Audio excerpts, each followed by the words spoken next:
This video is brought to you by John Robson Guitar Tuition. If you enjoy the content, please consider supporting the channel by enrolling on a course, purchasing some guitar lessons or a t-shirt, or you can join my Patreon. Now, on with the show. Hello chaps, welcome once again to John Robson Guitar Tuition. As always, I do hope you're well. Now then, if I say the words Dr. Feelgood to you, then depending upon which side of the Atlantic you're on, it will mean different things. I imagine if you're in the States, then Dr. Feelgood is, as far as you're concerned, a hit song by Motley Crue. But over here in the UK, Dr. Feelgood are a gritty little R&B pub rock band.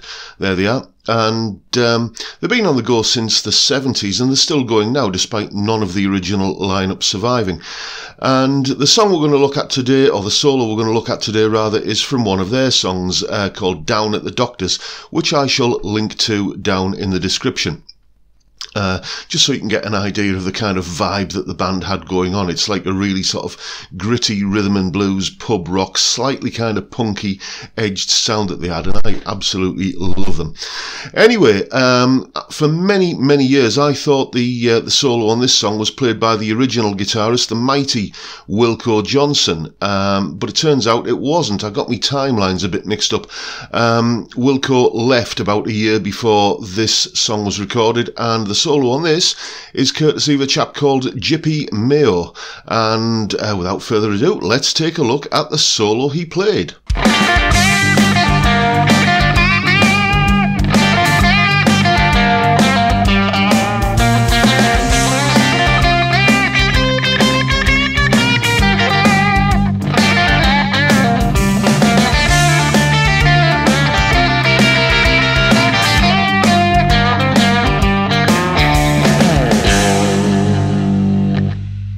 Right, before we get into it, let's take a look at the settings I was using there. It's this little patch that I created in Guitar Rig. It started off as one of their presets, I think called Blues Git, or Blues Guitar. Anyway, I tweaked it a little bit and ended up with the sound that you heard. As you can see, it's basically just a tube screamer going into a twin with a little bit of delay on there, and combined with... There's my phone going off. Combined with the bridge pickup on this guitar, my Scott Guitars signature model, bridge pickup in single coil mode, it does a really good approximation of a Telecaster, I think. Anyway, so let's have a look at the licks that are being played here. We're in the key of G, 12-bar blues in G, so we've got a G, C and D chord, or the power chord versions of them anyway, arranged in a typical 12-bar format.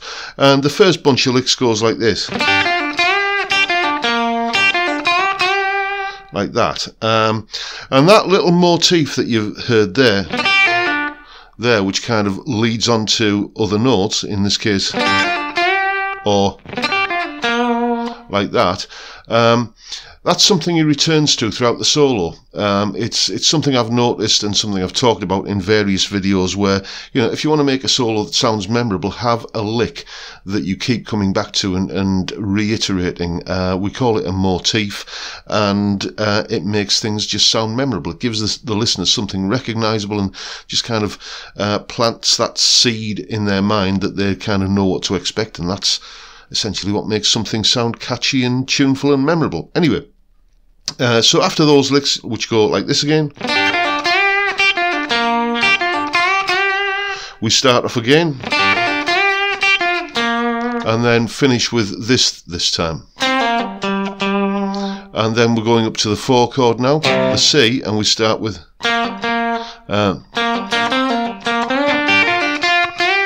so there's that slowly.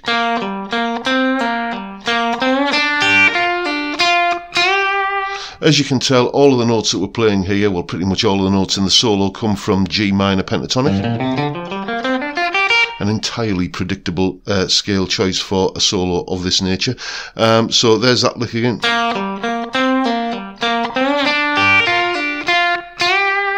And then we're up to this part of G minor pentatonic again.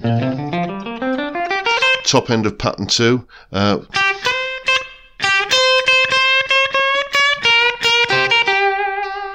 and then we go back to our motif and finish it this time with that. Then we're coming up to the final 4 bars of the blues, where you would kind of typically go up to the 5 chord, then the 4 chord, then the 1 chord, you know, this part.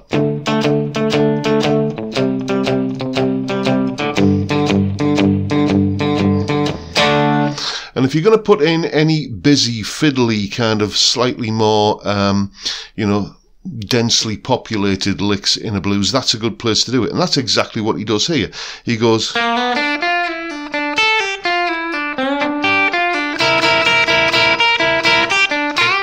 like that, okay? So let's just go through that once again. We'll look at the note choices in a moment, but it's the phrasing I want to concentrate on here. So it goes... and then... and you can hear all of that is based on triplets.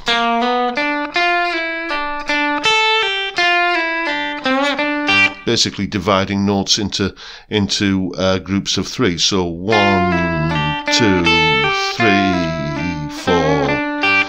3 notes per beat each time. And then the next part is...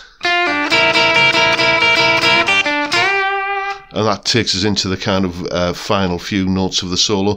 In terms of the notes that he's playing, it's basically still G minor pentatonic, but he's adding in 2 notes from the major pentatonic. This one here, the major third of the G chord. There's a G chord, major third of that chord, and then this note here, as he puts this in this kind of little rundown, and that note is from the G major pentatonic. So mixing a little bit of G minor and G major pentatonics together, a standard blues ploy. So anyway, after that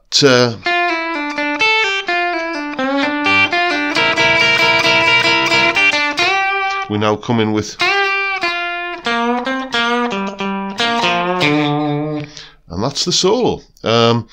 Nice little kind of gritty, bluesy rock solo, some good licks in there, and you know, a good lesson you can learn from that is, you know, that motif thing that he keeps returning to, like that, time and time again. It just reinforces the sound of it in the listener's ear and makes the whole thing sound more catchy. One thing I will note as well, actually, is, and this isn't shown in the tab because it is an absolute you know, pain in the neck to try and transcribe this, but you'll notice a lot of the time I'm doing, and he does, these kind of rakes across the strings, just muted strings before you get to a note. So, you know, applying that to that motif, you know, instead of, you get that. It's a technique that, you know, many players, Gary Moore, Eric Clapton, many bluesy rock guitar players tend to use. Stevie used to do it as well, Stevie Ray Vaughan. So it's a nice little thing to do. It just makes that final note that you end up on sound more aggressive. I mean, compare this with that. It just makes it sound like it's got more of a snarl to it. So see what you can make of all of this, but above all, have fun with it all. And there is, of course, a full tab in both Guitar Pro and PDF formats, and a jam track to play along with, and that little clip that you've seen there of me demonstrating and explaining the solo. Where is all of that, I hear you ask? Well, as you know, it's up on my Patreon page. There's the address, and the link is, of course, in the description. It's only $3 a month, and you get all of these little extra resources that go along with these YouTube lessons. Thank you so much to everybody who's supporting me in that way, and any of the other ways that you can help keep this channel afloat. All the links are down in the description. Thank you so much to everybody who's doing any of that, and thank you in advance if you're thinking about doing it. But for now, that's pretty much it. That's all I've got for you today. Hope you've enjoyed the video. Hope you found it useful and enlightening in some way. That is, after all, the point. And if you did, please hit the subscribe button and the notification bell if you haven't already done so. And why not give me a like while you're at it? But that is, as I say, it for today. So I'll take this opportunity to bid you all a good day and say thank you so much for watching. Look after yourselves, folks. Stay well, stay safe, and above all, stay sane. See you next time. Bye for now.